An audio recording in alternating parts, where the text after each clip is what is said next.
सभापति महोदय, मैं वित्त विधेयक का समर्थन करने के लिए खड़ा हुआ हूँ। उत्तर प्रदेश की जनसंख्या बहुत बड़ी है और उसका क्षेत्र भी बहुत बड़ा है। इसलिए यह आवश्यक है कि उत्तर प्रदेश को उसकी जनसंख्या और क्षेत्र के अनुसार विकास योजनाओं के लिए केंद्र से आर्थिक सहायता दी जाए। इसके बिना उत्तर प्रदेश की उन्नति होना असंभव है। भारत का किसान इस देश का जीवन है। किसान पर ही सारी खुशहाली और उन्नति निर्भर करती है।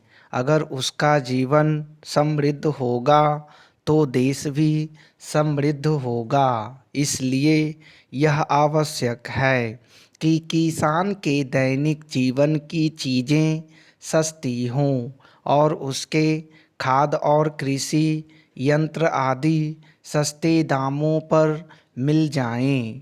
पानी के लिए उसको भगवान की तरफ न देखना पड़े, बल्कि उसको सिंचाई के विषय में आत्मनिर्भर बनाया जाए।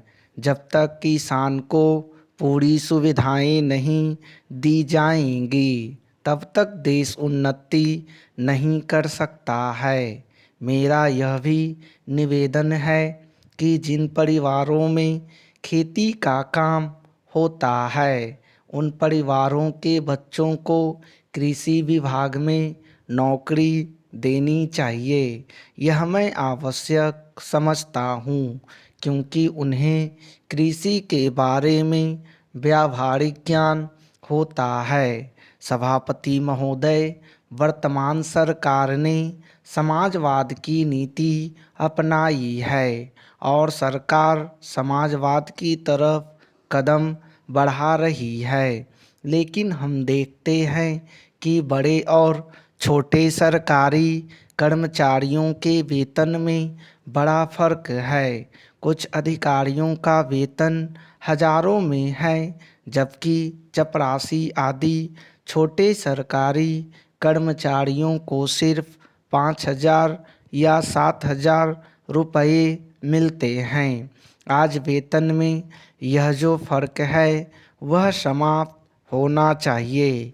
मेरा निवेदन है कि सरकारी कर्मचारियों के वेतन में बहुत ज़्यादा का अंतर नहीं होना चाहिए। तभी हम कह सकते हैं कि हिंदुस्तान में समाजवाद है। किसान की रोज़ाना के उपयोग की चीज़ें बहुत महंगी होती जा रही हैं। देश में महंगाई दिन प्रतिदिन बढ़ रही है और सारे देश में बेचैनी फैली हुई है। इस बढ़ती हुई महंगाई को रोकना आवश्यक है, नहीं तो देश में क्रांति हो जाएगी। आप इस सच्चाई को छिपा नहीं सकते कि आज देश में चारों तरफ बड़ा असंतोष है और लोग बड़ी आशा से हमारी तरफ देख रहे हैं। लेकिन महंगाई हमारे नियंत्रण से बाहर होती चली जा रही है। देश में काले धन की बड़ी चर्चा की जाती है। उसको निकालने के लिए बड़े प्रयत्न किए गए हैं। सभापति महोदय, सरकार इस स्थिति में नहीं आई है कि वह कह सके कि देश में काला धन नहीं है। काले धन को निकालने के और प्रयत्न होने चाहिए, लेकिन उसके साथ साथ इस दिशा में भी कदम उठाए जाएं कि ऐसे कामों पर रोक लगाई जाए जिससे लोगों को काला धन कमाने का अवसर ही ना मिले। आज हमारे देश के विभिन्न प्रदेशों और क्षेत्रों की स्थिति में बड़ा अंतर है। इस अंतर को समाप्त किया जाना चाहिए। मुझे आशा है कि वित्त मंत्री महोदय मेरे इन सुझावों पर अवश्य ध्यान देंगे। कल मैं वित्त मंत्री जी को बता रहा था कि आप एक तरफ से नए नए कर लगाकर खजाने को भरने की कोशिश कर रहे हैं और दूसरी तरफ आपके विभाग उस खजाने में छेद कर रुपया निकाल रहे हैं। इस तरफ उनका ध्यान जाना चाहिए। मैंने इस संबंध में एक उदाहरण दिया था कि एक लंबी चौड़ी सड़क पर एक ही तरह का काम होने वाला था। एक ठेकेदार ने 4 लाख रुपए प्रति मील और दूसरे ठेकेदार ने 10 लाख रुपए प्रति मील के हिसाब से रुपया मांगा। जब मंत्री महोदय के सामने यह चीज़ लाई गई तो इस बात की जांच हुई जिसमें कुछ करोड़ रुपयों की बचत हुई है। अगर सब मामलों की जांच हो जाती तो कई करोड़ रुपयों की बचत हो सकती थी।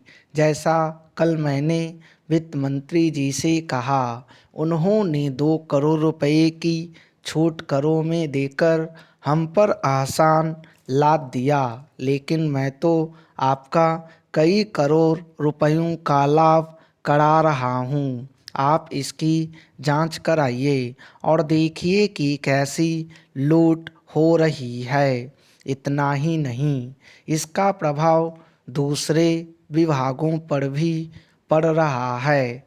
वहाँ पर जो दूसरे विभाग काम कर रहे हैं उनकी दरें भी बढ़ रही हैं या दरें बढ़ने के लिए उनकी मांग बढ़ रही है। जब वही काम एक जगह अधिक लागत में होगा तो दूसरी जगह वही काम कम लागत में नहीं हो सकता। इसलिए या तो वह चोरी करेगा या दर बढ़वाएगा।